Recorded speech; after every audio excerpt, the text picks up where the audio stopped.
ಮುಖ್ಯಮಂತ್ರಿಗಳು ನಾನು ಕೇಳಿದ ಖಾತೆಯನ್ನೇ ನೀಡಿದ್ದಾರೆ. ಕಾರ್ಮಿಕ ಖಾತೆಯ ಸಚಿವನಾಗಿ ಮುಂದುವರಿಯುತ್ತೇನೆ. ನನಗೆ ಖಾತೆ ಬಗ್ಗೆ ಅಸಮಾಧಾನವಿಲ್ಲವೆಂದು ರಾಜ್ಯ ಕಾರ್ಮಿಕ ಸಚಿವ, ಉತ್ತರ ಕನ್ನಡ ಜಿಲ್ಲಾ ಉಸ್ತುವಾರಿ ಸಚಿವ ಶಿವರಾಮ್ ಹೆಬ್ಬಾರ್ ಹೇಳಿದ್ದಾರೆ. ಜಿಲ್ಲಾ ಕೇಂದ್ರ ಕಾರವಾರದಲ್ಲಿ ಪ್ರವಾಹ ಪರಿಹಾರ ಕ್ರಮ ಮತ್ತು ಕೋವಿಡ್ 3ನೇ ಅಲೆ ಪೂರ್ವ ಸಿದ್ಧತೆ ಬಗ್ಗೆ ಅಧಿಕಾರಿಗಳ, ಶಾಸಕರ ಜೊತೆ ಸಭೆ ನಡೆಸಲು ಆಗಮಿಸಿದ ಅವರು ಮಾತನಾಡಿ, ಸಚಿವರಿಗೆ ಖಾತೆ ಹಂಚಿಕೆ ಈಗಾಗಲೇ ಮುಗಿದಿದೆ. ಯಾರಿಗೂ ಕೂಡ ಖಾತೆ ಕುರಿತು ಅಸಮಾಧಾನ ಇಲ್ಲ.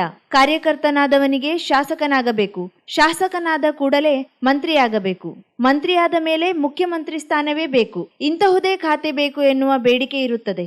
ಭಾರಿ ಪ್ರಭಾವ ಬೀರುವವರನ್ನ ಯಾವುದೇ ಹುದ್ದೆ ನೀಡಿ ಸಮಾಧಾನ ಪಡಿಸಲು ಸಾಧ್ಯವಿಲ್ಲ. ಮುಖ್ಯಮಂತ್ರಿ ಸ್ಥಾನದಲ್ಲಿ ಕುಳಿತವರಿಗೆ ಅದರ ಕಷ್ಟ ಗೊತ್ತಿದೆ. ಮುಖ್ಯಮಂತ್ರಿಗಳು ಯಾವ ಜವಾಬ್ದಾರಿ ಕೊಟ್ಟಿದ್ದಾರೋ ಸರ್ಕಾರಕ್ಕೆ, ಪಕ್ಷಕ್ಕೆ ಗೌರವ ತರುವ ರೀತಿಯಲ್ಲಿ ಕೆಲಸ ಮಾಡುತ್ತೇವೆ ಎಂದು ಹೇಳಿದರು. ಖಾತೆ ಹಂಚಿಕೆ ಆಯ್ತು, ಇದನ್ನು ಕೇಳಲಿಲ್ಲ. ಯಾಕೆ ಖಾತೆ ಹಂಚಿಕೆ ಹಾಕಿ ಮುಗಿದೋಯ್ತು. ನಮ್ಗೆ ಯಾವ ಕಾರ್ಮಿಕ ಖಾತೆ ಇತ್ತು ಅದನ್ನೇ ಕೇಳಿದೆ. ಮುಖ್ಯಮಂತ್ರಿ ಅದನ್ನೇ ಕೊಟ್ಟಿದ್ದಾರೆ. ಕಾರ್ಮಿಕ ಖಾತೆನೇ ತೆಗೆದುಕೊಂಡಿದ್ದೇನೆ. ಇವತ್ತು ಈಗಾಗಲೇ ಹಂಚಿಕೆ ಮುಗಿದಿದೆ. ಯಾವ ಅಸಂತೋಷ ಮಾಡ್ತಕ್ಕಂಥ ಪ್ರಶ್ನೆ ಇಲ್ಲ.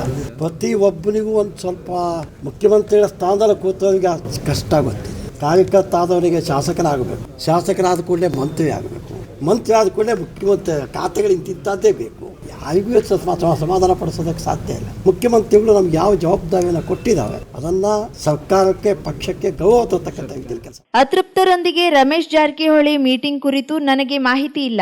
ರಮೇಶ್ ಜಾರಕಿಹೊಳಿ ಈಗಲೂ ನನ್ನ ಸ್ನೇಹಿತ ಎಂದು ಶಿವರಾಮ್ ಹೆಬ್ಬಾರ್ ಹೇಳಿದ್ದಾರೆ. ಅತೃಪ್ತರ ಜೊತೆ ಮೀಟಿಂಗ್ ಮೇಲೆ ಮೀಟಿಂಗ್ ಮಾಡ್ತಾ ಇದ್ದಾರೆ. ಏನ್ ಸರ್ ಇದು? ಹಾಕೋಯ್ತು ಮಾಹಿತಿ ಸರ್, ನಿನ್ನಿಂದ ನಡೀತಾ ನನ್ನ ಮಾಹಿತಿ ಸರ್. ಅವರೆಲ್ಲರೂ ಕೂಡ ನಿಮ್ಮ ಆಪ್ತರಾಗಿದ್ದಾರೆ. ಕೂಡ ರಮೇಶ್ ಜಾರಕಿಹೊಳಿ ನನ್ನ ಸ್ನೇಹಿತೆ, ನನ್ನ ಅದನ್ನು ಎಂದು ಕಾಲಕ್ಕೂ ಅಲಗಳೆಯದು. ಇವತ್ತು ಕೂಡ ರಮೇಶ್ ಜಾರಕಿಹೊಳಿ ನನ್ನ ಸ್ನೇಹಿತೆ, ನನ್ನ ಅದನ್ನು ಎಂದು ಕಾಲಕ್ಕೂ ಅಲಗಳೆಯದ.